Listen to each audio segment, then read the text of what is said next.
Ayo, what's up? Welcome back dito sa ating channel dito sa Mobs TV.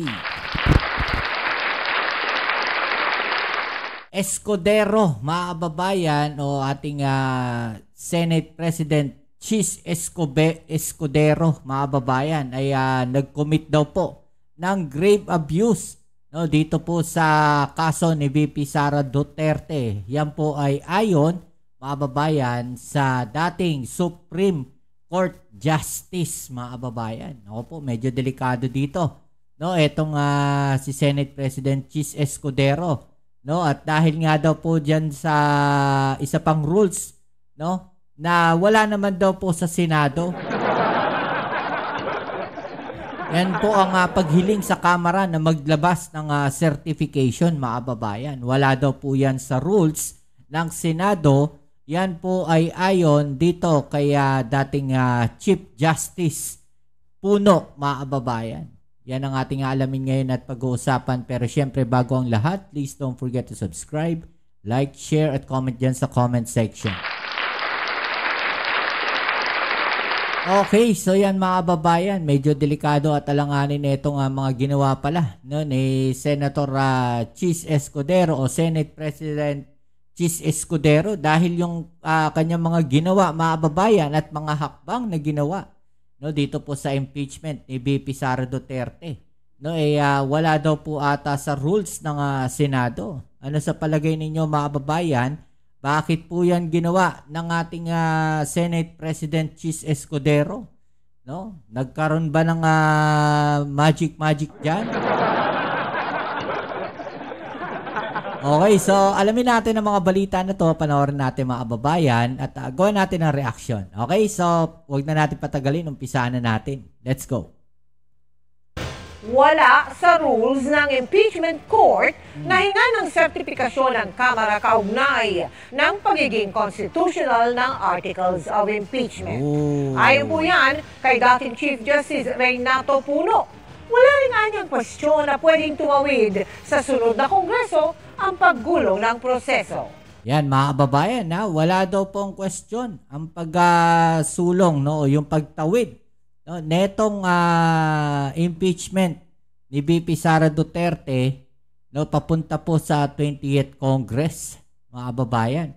Okay, so yan na po siguro yung sagot, no, ng Supreme Court. Baka lang po, no, kasi balita natin iaakit nila sa Korte Suprema, no, yung jurisdiction na yan.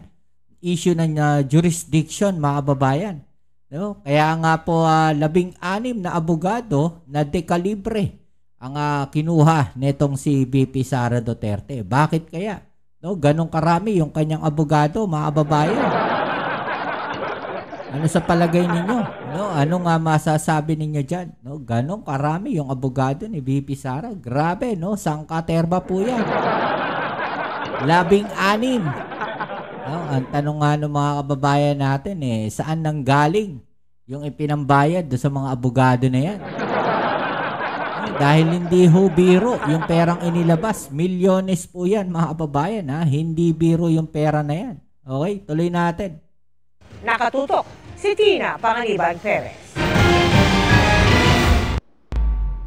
Kahit si dating Supreme Court Chief Justice Renato Puno nababagalan sa usad ngayon ng impeachment trial ni Vice President Sara Duterte, nakapanayam siya ng Super Radio DZBB. Lahat tayo ay nababagalan sa pag-usad ng impeachment complaint dyan sa Senate Impeachment Court. Hindi naman hinihingi ng mga mamamayan na magkaroon ng acquittal or conviction. Basta magkaroon lang ng closure at makita kung ano mga magiging desisyon ng Senate Impeachment Court. Yun nga yung sinasabi natin, mga babayan, no? Yung acquit, kahit ma-acquit, okay lang, walang problema 'Di ba? Kahit mapawalang sala, itong si VP Sara Duterte, ang ano kasi diyan, ang gustong malaman ng taong bayan, mga babayan, totoo ba yung mga akusasyon sa kanya o hindi? Lalong-lalo na, diyan po sa usapin, ng confidential funds. Yun yung dapat masagot, no? Yun yung dapat malaman ng taong bayan tungkol po dyan sa confidential funds na yan. Diba? Yun yung yun yung malaking katanungan dyan, mga kababayan. Diba? Yun yung dapat masagot dyan. Kaya nga nagkaroon ng impeachment Diba? Yun din yung sinasabi dito ni dating Chief Justice Puno. No?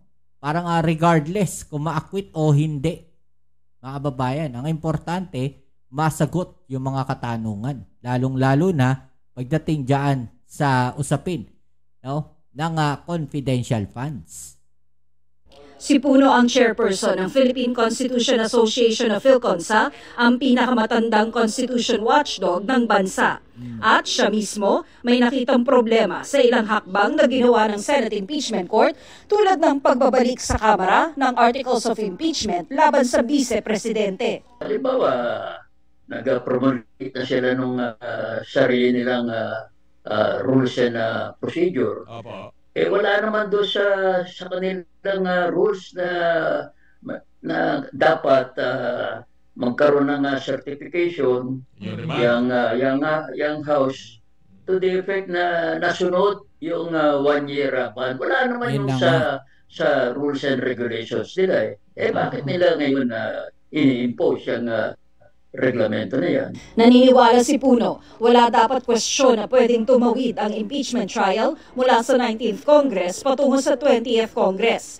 Ginagawa nga raw ito kahit ng Senate Electoral Tribunal na dumidinig sa mga election complaint. Sa pagsusuri ng maraming dalubhasa sa ating saligang batas, klarong-klaro naman doon na yung impeachment court is a continuing body. Papalit ng judge, hindi rason yun to doubt the continuity of the jurisdiction of the court. Ganun din yung Senate Electoral Tribunal. Papalit-palitan ang mga representante ng Senado dyan, may eleksyon, pero continuing yung jurisdiction ng Senate Electoral Tribunal. Ganon din ang sinusunod sa Estados Unidos. Nung ni-impeach si President Clinton, nagkaroon rin ng mga bagong senador doon dahil sa eleksyon nila. Pero hindi nawala yung jurisdiction nung Senado. Paniwala rin ni Puno, diba? dapat manatiling walang kinikilingan ang mga senator judge at kailangan mag-inhibit ang mga hindi makakasunod dito. Yung pong requirement na kailangan ng isang West maging impartial, maging fair. Yan po ay parte ng due process. At yan ay nandoon sa ating konstitusyon. Pag binayolate yung provision na yon, baka yung decision nila ay maging questionable. Kaya nauungkat ngayon ang usapin kung dapat bang ang Senado ang magsilbing impeachment court gaya ng napag-usapan noon sa diskusyon ng Constitutional Commission para sa 1987 Constitution. Sabi ng isa sa mga bumalangkas nito na si dating Supreme Court Associate Justice Adolf Ascuna, may mungkahi noon na ang Korte Suprema ang tumupad ng tungkulin ito kung di ito magagampanan ng Senado. Pero hindi ito naaprubahan. What I remember is the Felicitas Aquino Arroyo's suggestion, which we did not adopt, but which we should have adopted in retrospect. Her solution is if the Senate is, for some reason or another, unable or unwilling genuinely to try and decide an impeachment case, the Supreme Court should fill the void in the exercise of some residual power and be the one to try and decide an impeachment case. Yan mga kababayan, mga Supreme Court Justice tong mga to. Yung mga nagsalita na to. Mga kababayan. So ibig sabihin, malinaw na malinaw at klarong-klaro na itong kung sakaling magsasampa ng reklamo itong kampo ni VP Sara Duterte sa Supreme Court, parang na lang, delaying tactics na lang mga kababayan. Yun yung na-analyze natin dito. Diba? Para tumagal lang no, yung pagpe-prepare siguro nila ng kanilang mga isasagot, 'di ba? Para malaman lang nila kung ano yung mga impeachment na ipinasa, no, sa Senado, yung mga impeachment complaint na yan. Delaying tactics na lang nila yan kung sakaling magsasampa sila ng kaso, no, o ng reklamo sa Supreme Court. 'Di ba? Regarding sa impeachment case na yan. 'Di ba? Ito, mga Supreme Court justice na yung mga nagsalita dito, mga babayan. 'Di ba? So sila rin naman yung mga nandun, no, sa Supreme Court. Yeah, so imposible naman na mag-iba yung kanilang mga sinasabi, no, doon sa i-release ng Supreme Court ngayon, yung magiging sagot ng Supreme Court. Di ba? Because the Supreme Court is impartial and it is a constitutional body. So it is well placed to fill the gap in case the senators somehow refuse or are unable to act. Sabi ngayon ni Puno, Meron na nga tayo mga naging panukala dyan kung papalitan natin yung 87 Constitution natin. Okay. Na dapat ang maging court dyan ay hindi yung political branch of government natin. Dapat maghusga kagaya sa ibang countries yung tinatawag nilang constitutional court. Yun yung dapat talaga, mga babayan. Hindi na mga senador, no, pagdating sa mga ganitong mga impeachment complaint. Tama naman, no, dahil nahahaluan nga naman ng politika, mga babayan. Dahil political case yan diba? So pagka mga constitutional court, mga abogado, so yun yung mga mas nakakaalam, no, ng konstitusyon. Mas madali yung debate pagdating dyan. Mas madali ang proseso sa tingin ko. Diba? Mas madali yung magiging solusyon, no, na gagawin pagka constitutional court ang magsasagawa ng impeachment cases. Diba, mga babayan? So eto pa, panoorin natin pa yung ilan sa mga interviews sa mga Supreme Court Justice, mga babayan, mga dating Supreme Court Justice. Pinakahuling pahayag po ng Senate President, ang sinasabi niya, walang limitasyon sa kung anong pwedeng pagdesisyonan ng Senate Impeachment Court.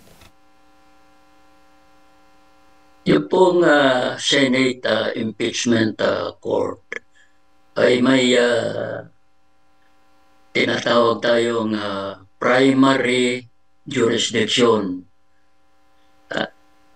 In other words, yung Senate Impeachment Court should be given all the leeway to make its orders and resolutions. Dahil sila ang may primary jurisdiction dyan Opo. Pero kapag ang mga orders, resolutions nila ay kumokontra sa ating saligang batas, yung mga orders and resolutions na yan ay maaaring questionin sa ating Korte Suprema.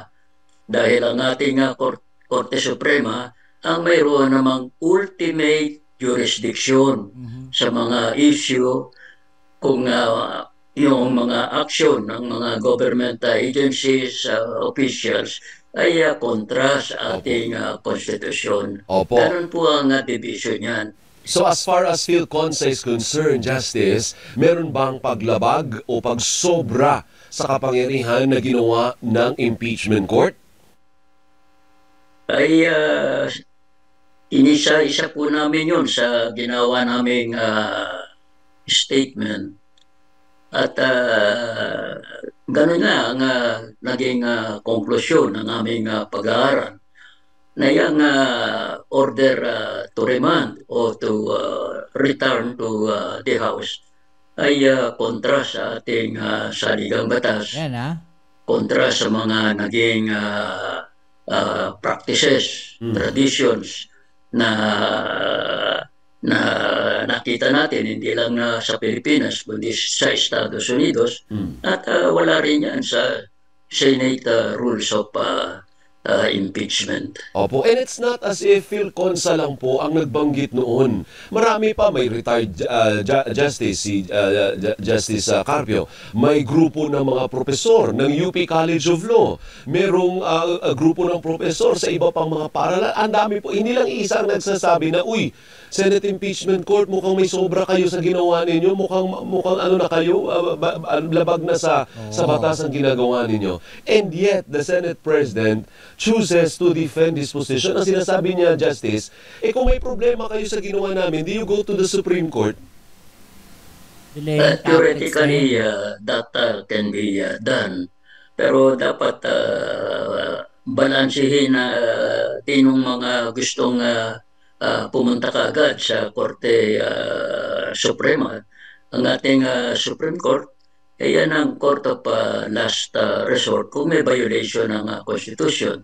Ngunit ang isang dapat pag-aralan ay kung kaagad-agad bang pupunta sa Korte Suprema ay bibilis ang takbo ng proseso ng Senate Impeachment Court. Kung hindi po ito bibilis, ay yan ay kontra sa letter and spirit ng ating Konstitusyon, yung sa provisions on accountability of public officials, na dapat pag may question dyan ay madaliin ang investigasyon para mapanagot yung dapat mapanagot. Malamang, Justice, doon siya sumasandig. Doon siya nagre-rely na hindi, walang pupunta dito sa Korte Suprema because alam nila ang konsekwensya kapag may umakyat sa Korte Suprema at naka-acquire ng jurisdiction yung Korte Suprema, it will further delay the process, Justice. Hindi mo kaya? Na yun. Yun po ay pwedeng mangyari. Pero dapat din natin malaman na may kaso na dyan sa Korte Suprema eh. Ang nag-file pa nga niyan ay si Vice President. Opo. At kino-question nila doon na yung articles of impeachment should be dismissed dahil kontra yan doon sa one-year ban ng Constitution. At kontra doon sa desisyon ng Supreme Court o sa Francisco versus House of Representatives. Pero kahit nag-file si BP ng ganong petition sa Supreme Court, hindi naman nag-i-issue ng TRO ang Supreme Court laban sa Senate Impeachment Court. So parang walang kahantungan yung kanilang reklamo, mga babayan, dahil parang hindi sila kakampihan ng Supreme Court lalo na may nakikita nga na violations, no, mga babayan. So parang lumalabas lang talaga, sabi nga dito, no, ni dating Chief Justice Puno, delaying tactics na lang, no, yung kanilang mga ginagawa. Gusto sabihin, ang implicit message doon, yung impeachment court ay ituloy yung kanilang ginagawa. In the exercise of their... tuloy ang impeachment, mga babayan. Yun eh. Own jurisdiction. Ibig sabihin, Justice, siguro hanggat kaya, hindi makikialam ang Korte Suprema kasi trabaho po ng Senado. Kaya nga sa saligang batas, sila ang in charge sa impeachment court. Kaya siguro yung Korte Suprema sinasabi, gawin nyo ang trabaho ninyo implicitly, of course. Hindi naman natin nakausap yung Korte Suprema, Justice. Pero in effect, parang ganun ang sinasabi po ng Korte Suprema, hindi ho ba? Tama po yun. At ang sabi ko nga, ang jurisdiction ng Korte Suprema mag-resolve lang ng mga strict questions of law if they involve violations of the Constitution. Itong articles of impeachment na isinampa sa Senate Impeachment Court, they do not only involve questions of law, they involve questions of facts. Correct. Contentious questions of facts.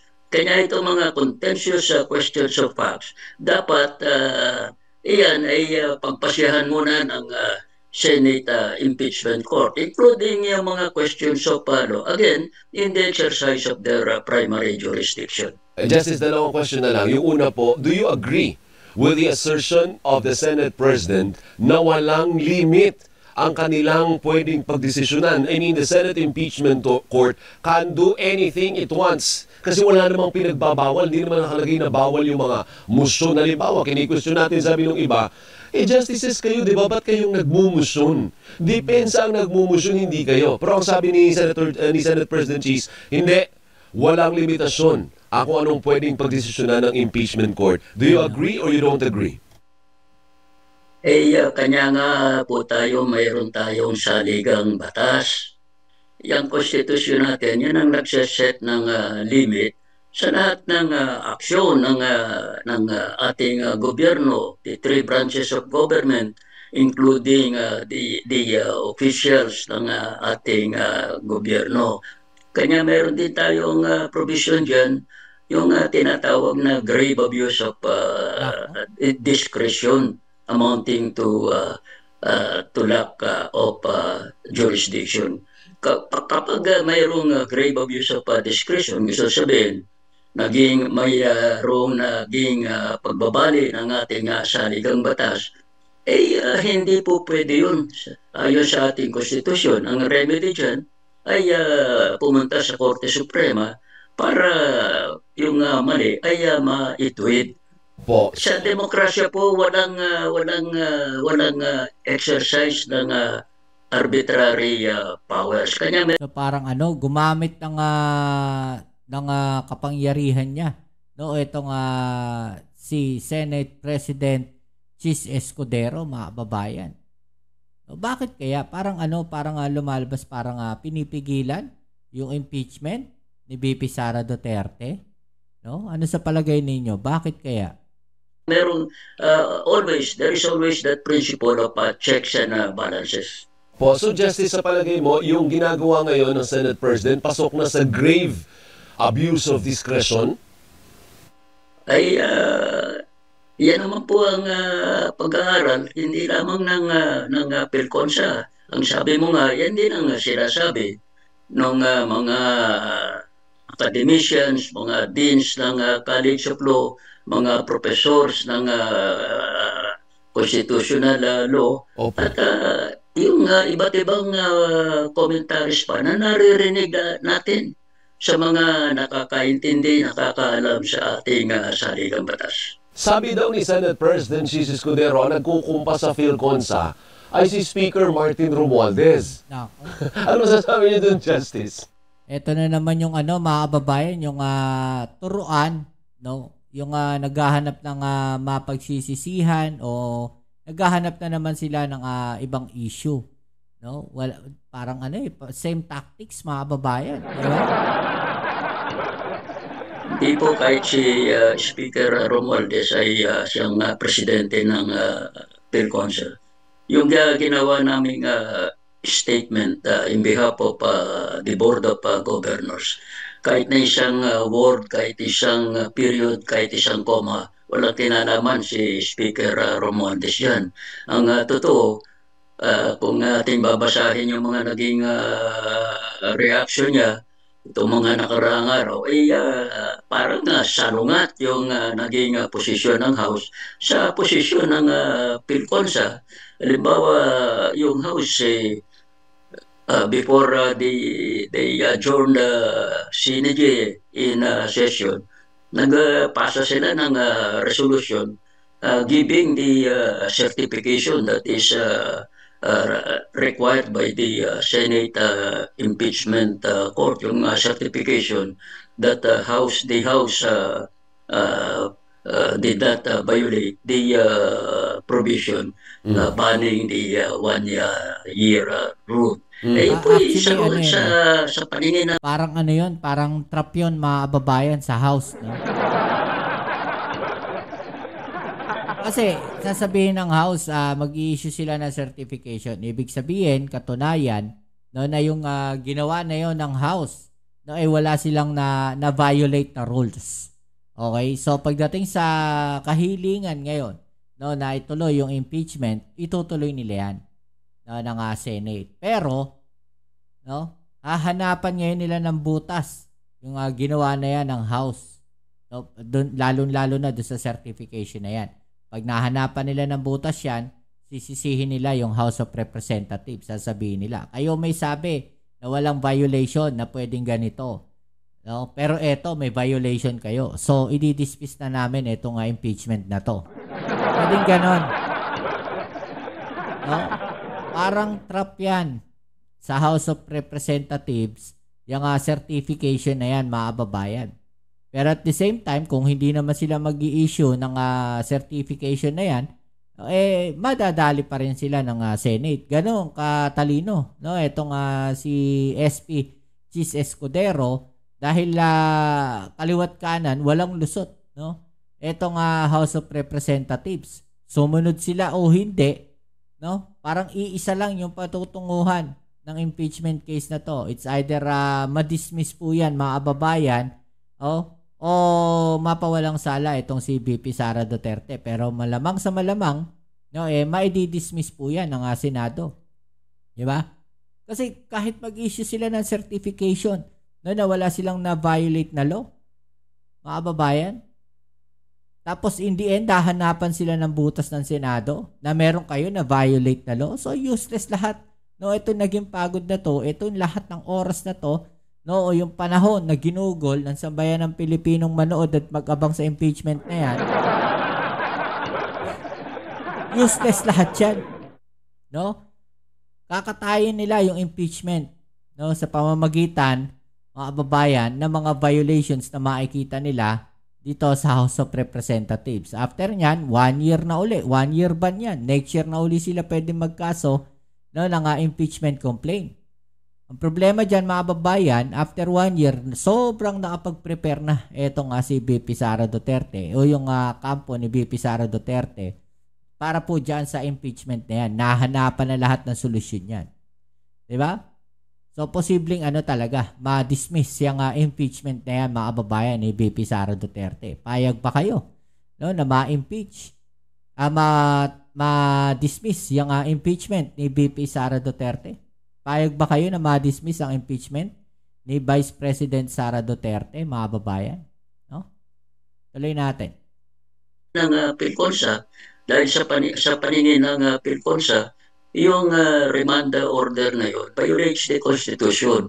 So makikita ninyo na yung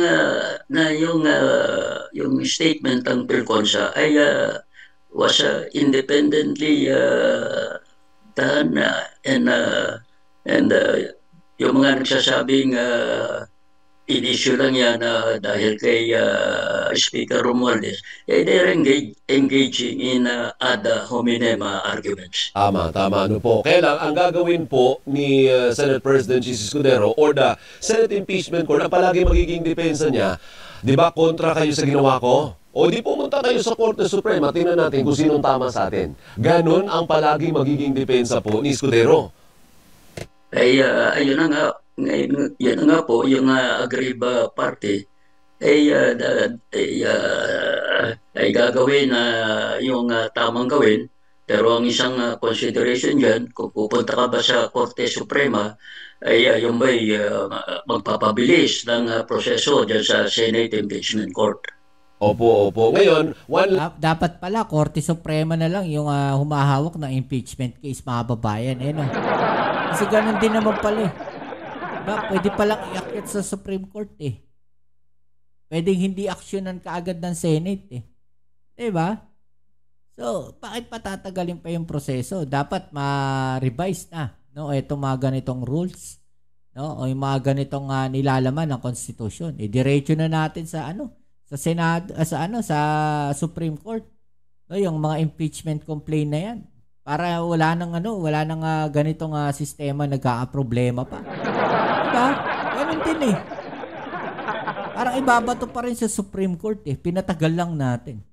Last Justice, tayong mga meron, kami mga ordinaryong mamayan. Siyempre, hindi naman po kami abogado. Yan, meron. At least kayo, alam na alam nyo yung batas, po. When do we expect to see a trial? Yun na naman hinihingi ng tao. Hindi naman sinabi ng tao na hindi i-convict nyo yung vice-presidente dahil may wala namang ganun. Ang sinasabi lang ay, simulan na natin yung trial na sa ganun ay malaman natin tama ba o mali ang akusasyon laban sa kanya? Kailan makaka-expect ang taong bayan ng trial? Yun naman kasi talaga, di ba? Yung lagi nating sinasabi. No? Ituloy na yung trial na yan para malaman natin yung katotohanan. Di ba? Guilty or not guilty, regardless yun. Di ba? Malaman natin kung ano yung katotohanan doon sa impeachment complaint na yan. Di ba? Hayaan natin sumagot si BP Sara. Ay ganun din po ang paninindigan ng PhilConsa. Hindi naman kami nakikialam kung ano magiging resulta ng impeachment trial, whether it is acquittal or conviction. Ang gusto lang ng PhilConsa at ng mga ibang grupo ay pabilisin na yung proseso ng trial. Paano gagawin yan? Eh di sana yun ang mga impeachment court ay hindi na maglabas ng mga orders na napaka-debatable, napaka-arguable na ang net effect sa bandang huli ay bumabagal ang proseso dito sa impeachment court. Okay. Yan ang pag-iusap namin sa Senate Impeachment Court at sa mga membro nito. Opo. Maraming salamat po. Ayan, mga kababayan. No? Ano masasabi ninyo dyan? Supreme Court Justice na mga nagsalita, mga babayan. No? Na tila baga parang nagkakaroon ng delaying tactics. No? At mukhang may ginagawa itong si Senate President Chis Escudero. Kung ano man yun, hindi natin alam yun. No? Ano sa palagay ninyo? Kababayan, i-comment nyo lang po sa ibaba ang mga opinion na atin yung pag-usapan. Alright? So yan muli, kita-kits tayo sa ating next video upload. Ito ang inyong Kuya Mobs. It's a Mobs TV. Shoutouts tayo sa mga bago natin subscribers dyan. Maraming salamat sa inyong suporta. Kita-kits tayo sa ating next video. Alright? Peace. I'm out.